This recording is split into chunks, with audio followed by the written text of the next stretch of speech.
Another brick fan with a Harry Potter set. This is Hogwarts, Chamber of Secrets. This is set 76389, was released in June 2011, has 1,175 pieces, 11 minifigures, and cost about $130 when it was released. In addition to the minifigures, you also get mini creatures with this set, including several owls, frogs of different colors, a couple of Cornish pixies, a snake as you see there, and then the buildable basilisk figure. The large castle, as you see here, has room for many scenes. There's another great hall in this, for example. There's the Defense Against the Dark Arts class, there's the Astronomy class, and of course the Chamber of Secrets itself is down on the bottom. I really like how they built this with the castle on the top and then the rock formation, so down below. This reminds me of the large microscale castle set that is built upon the rock foundation. So you really get the feel that Hogwarts is built on the side of a cliff, especially with this stone detailing down on the bottom. This set does include 6 of the random wizard cards, and just my luck, I got 2 of the same one, but we'll get into those here in a few minutes. It also comes with Lord Voldemort as a golden 20th anniversary figure. To make it easier, let's break this down into the different pieces, and we'll also take a look at the minifigures individually. As I mentioned earlier, this set comes with 6 wizard cards, and I've got them set up right here. And as you can see, I ended up with 2 Gilderoy Lockharts. So the first 2 there are Gilderoy Lockhart. Next to Gilderoy here on the end is Nicholas Flamel. Starting on the other side, this is Madame Maxime from the Bordeaux School. Here is Dumbledore in silver. There are 2 Dumbledores actually in the 16 card collection, one in gold and one in silver. And then the last one I have here is Helga Hufflepuff, one of the, of course, the original founders of the Hogwarts School for Witchcraft and Wizardry. Among the other things that come with this set are the basilisk, which is a brick-built basilisk here, which I think turned out quite nicely. Let's see, the jaw here moves. There's a lot of articulation points along the serpent, so it can be positioned in many different ways depending on how you want to move the serpent around. So that's a really nice feature as well. There's some really good printing around the eye, as you can see right here. There's some good printing here on his eye. So that's another nice figure that comes with this. Of course, a little snake here, like the one you see this many times. There are also 2 of these little pixie characters done in this kind of silvery blue color.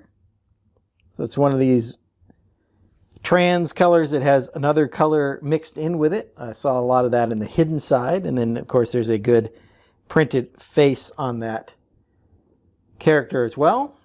Here's the Sword of Gryffindor. This is the one that originally came out in the collectible minifigure series. Now that we've seen a lot of the accessories and other things that come with this set, let's take a look at some of the castle sections that come with this set.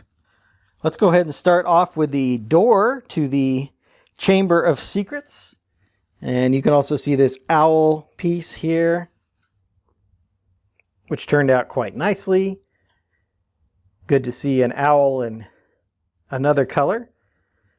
But then the gate itself here opens up.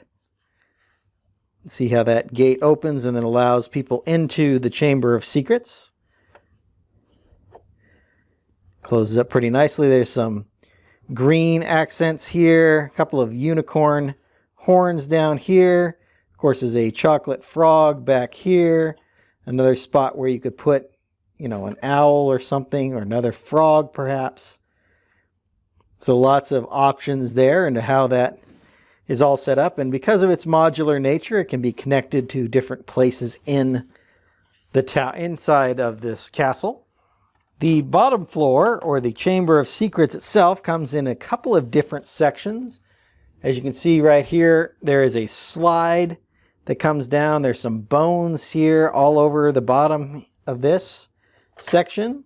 There are two sections in here actually, so you can separate those. And here is one of these really nice serpent pieces here. You can see on either side. These can come out of here. So there you can see those nice serpent pieces. Those can be set up as decorations around the Chamber of Secrets. We could set it up this way where here's the slide that comes down from the bathroom, and then obviously there is this gate here that they had to get through that door. And then inside you could have these different serpent pieces.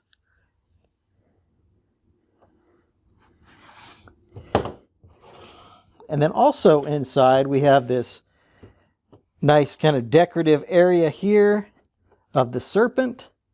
And if you see, this mouth actually pulls out. So if we looked at the other side, see there's this piece with a basilisk tooth in it. Of course, that size is too big for the actual basilisk, the brick-built basilisk, but regardless, you get that tooth, which is the one that Harry then used to destroy the diary.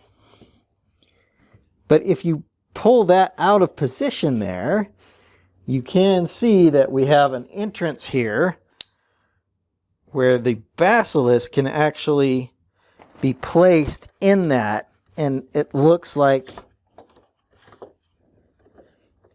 and you can make it so the basilisk, or large snake,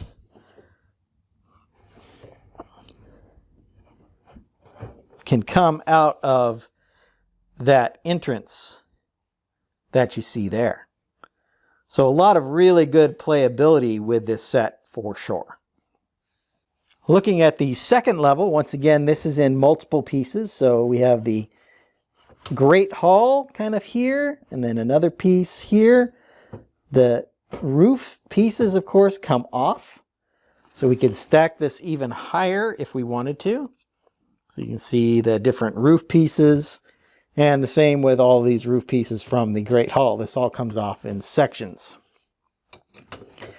Let's take a quick look inside the Great Hall first. Looking inside the Great Hall, we have a gold owl here with the spread wings, which is that new mold they came out with this year.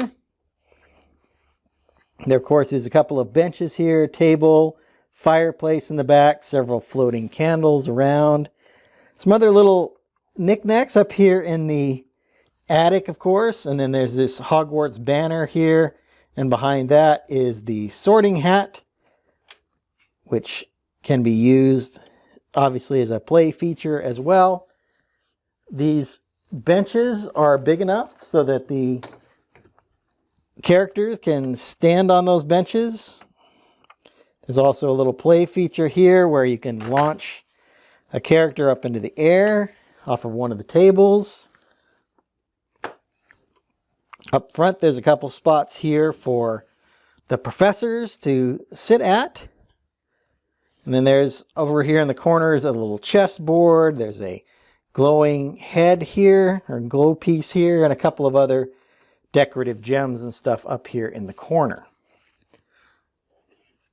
There is also a larger table, as you can see here, with more frogs, some cereal boxes, different food items there on that table as well. Another room that is included is the Defense Against the Dark Arts room. You can see there's a nice picture of Gilderoy Lockhart there in the back. He, of course, likes to show off and talk about himself. There's some desks in here, you know, another picture of Gilderoy here. It's a pink frog over here in the corner. This also has a book that comes with it. Inside the book is this potion ingredient list. So that is a nice little book to have with the rest of this little room scene. And there is a little roof section here which has a broom on it, which also allows you to pose a figure on that. And then here is the observatory.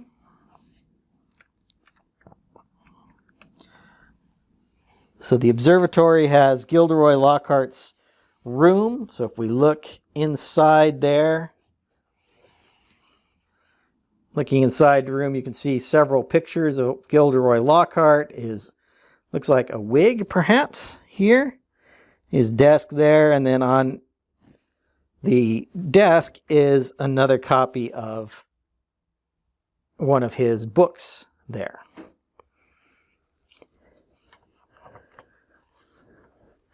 Up above the Gilderoy's office is the astrology lab there, or astrology class room. So there's a really nice sticker here which shows kind of a star chart. There is looks like a telescope here and a crystal ball perhaps, or maybe just a light. And then here's a head wig that you can position kind of wherever you'd like. I kind of put him right here on the corner.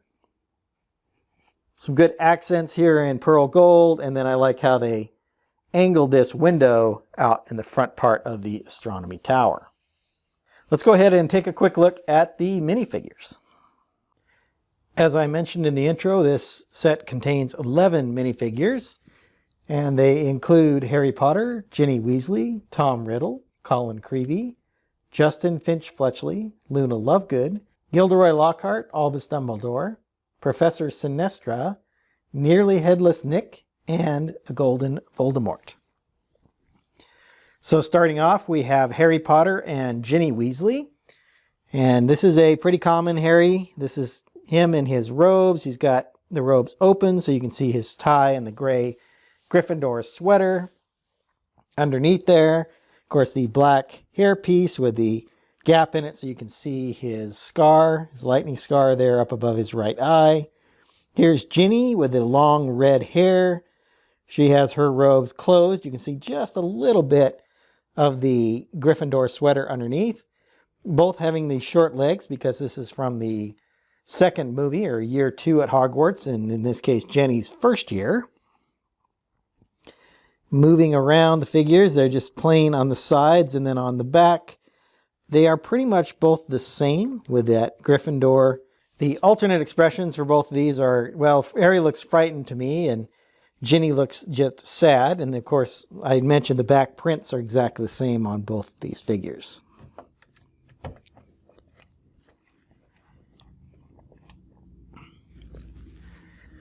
Let's go ahead and move on to the next two figures. Next up, we have Tom Riddle, who is in, of course, his Slytherin robes here. And then this is Colin Creevey, who is Harry's fan and was always carrying around a camera.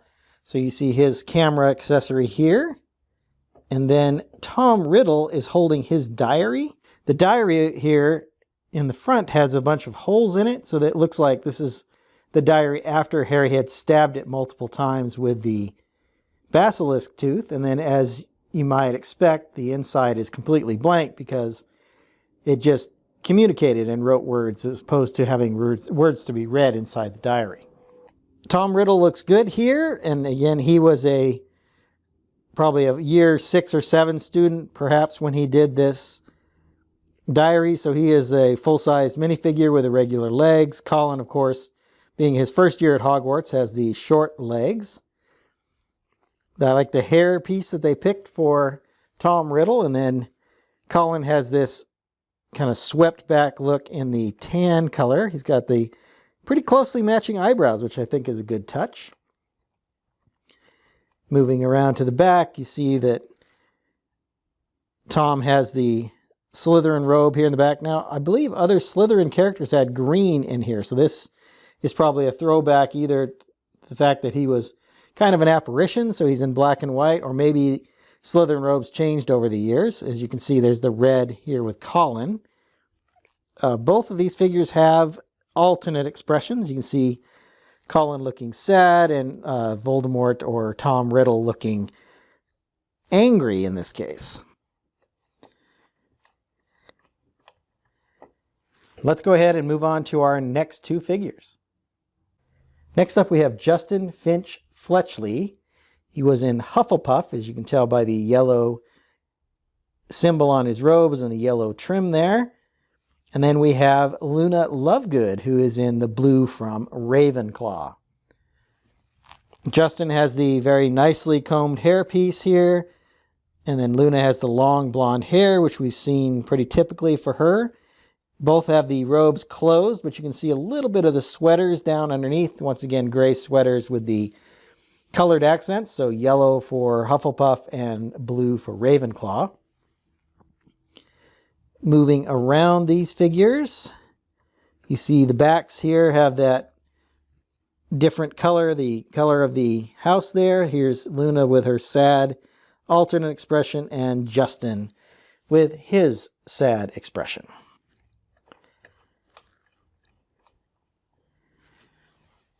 Let's go ahead and move on to our next two figures.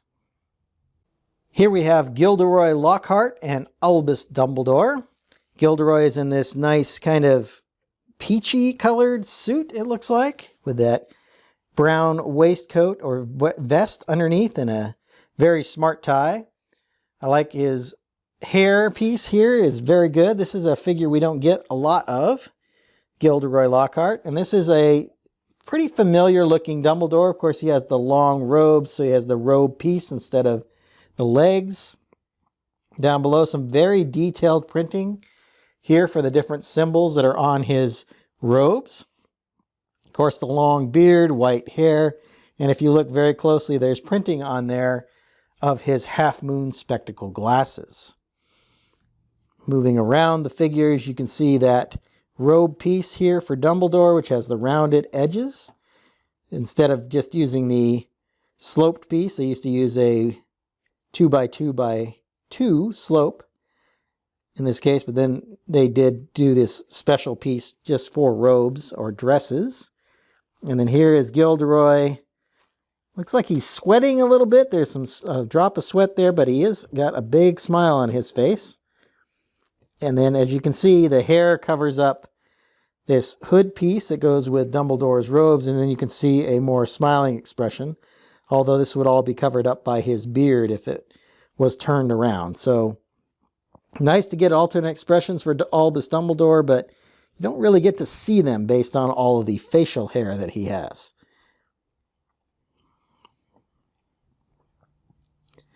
Let's go ahead and move on to our next two figures. Next up we have Professor Sinistra in these very elaborate robes. Now I admit I had to look her up because she is a professor of astronomy. So a minor character in the movies. I believe she was probably a little more prominent in the books. But so it's good to get, again, one of these characters that isn't super common. I like the hat here in that nougat color. So it's nice to get a witch's hat in the nougat color. And this does have hair attached to it. So it's got the black hair and then the hat that goes on. Nearly Headless Nick, who we've gotten a few times before, but he has some really nice printing and he's all done in this glow-in-the-dark material. So he does actually glow with all the lights off. Probably something I can't really demonstrate here. And then Professor Sinistra has a pearl gold on her arms there, which is also nice. Once again, like Dumbledore, she has one of these robe pieces or dress pieces. And she does have an alternate expression, which you can see there.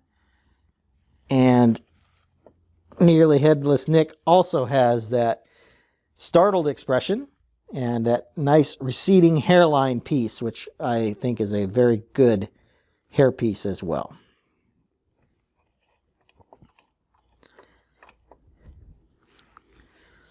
So let's go ahead and take a look at our last minifigure, which is the Golden Voldemort. Last up, we have Voldemort in the 20th anniversary gold. So like all of the others, it's done in this pearl gold coloring with the kind of pink striping, and then there's some stars also done in gold. I think the face turned out quite well for Voldemort.